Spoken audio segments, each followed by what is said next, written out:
Tuh bingung tau manusia tuh banyak banget yang lalai deh. Jadi seperti biasa teman-teman banyak banget yang nge-tag gue di salah satu video TikTok di mana isi komen tuh bener-bener banyak banget yang mention gue. Dan gue udah nge-spend beberapa waktu gue untuk ngeliat ini kasus apa lagi. Dan pastinya gue ngelakuin beberapa riset lagi, yes, gue catat, gue cari beberapa sumber dari internet dan ini dia tragedi Sungai Safa.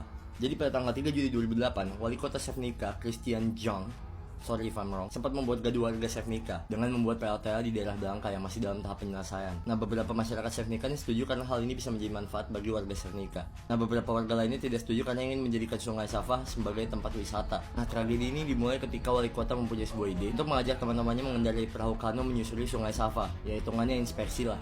Akhirnya dia mengajak beberapa orang-orang di situ termasuk juga media dan juga istrinya, Ana. Nah, gue tuh tidak menemukan berapa angka yang pasti orang yang ikut. Cuma beberapa rombongan orang yang ikut dibagi menjadi 4 perahu. Nah, sebenarnya awalnya lancar-lancar aja inspeksinya. Mereka menyusuri Sungai Safa, mereka membicarakan tentang proyek PLTA ini, sampai ketika mereka tuh masuk ke kawasan yang sebenarnya terlarang. Jadi mereka tuh dapat peringatan karena mau masuk kawasan bendungan.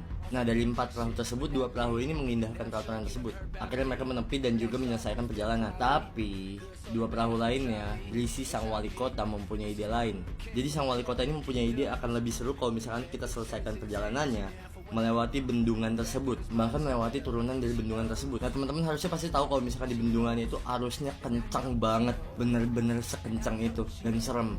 Nah, gue tuh nggak tahu apa yang ada di pikiran mereka sampai akhirnya 2 kapal nekat ini tetap melanjutkan perjalanan mereka melewati bendungan sampai akhirnya karena arus yang kencang 2 kapal ini bertabrakan. 2 kapal bertabrakan, kapalnya terbalik, bahkan sampai tertarik arus. Dan beberapa saksi di situ termasuk fotografer mengatakan ketika mereka melihat kapalnya terbalik, mereka udah benar-benar nggak ngeliat siapa-siapa lagi dan yang mereka dengar itu cuma suara teriakan manusia dan suara patah tulang. Gue tuh nggak kebayang kok bisa gitu loh.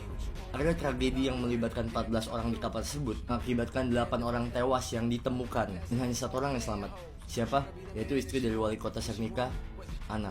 Jadi setelah kejadian tersebut, lebih penyelamat langsung mencari-cari jasad dari korban. Mereka menemukan 7 jasad korban di daerah bendungan, dan yang lebih gila lagi adalah korban ke-8 yang ditemukan di perairan di Kroasia, di mana jaraknya 40 km dari TKP.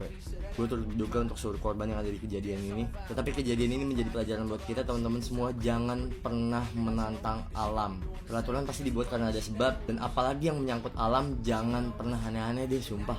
Well, itu dia cerita dari tragedi Sungai Safa. Kira-kira nextnya kita mau ngomongin apa lagi ya guys? Coba komen ya. Oh ya, sama satu lagi jangan lupa follow guys, karena kalau misalkan nanti kita nyentuh 700.000, kita bakalan jalan-jalan ke Bandung dan kita bakalan ngeliat spot-spot menarik yang bisa kita bahas di sana.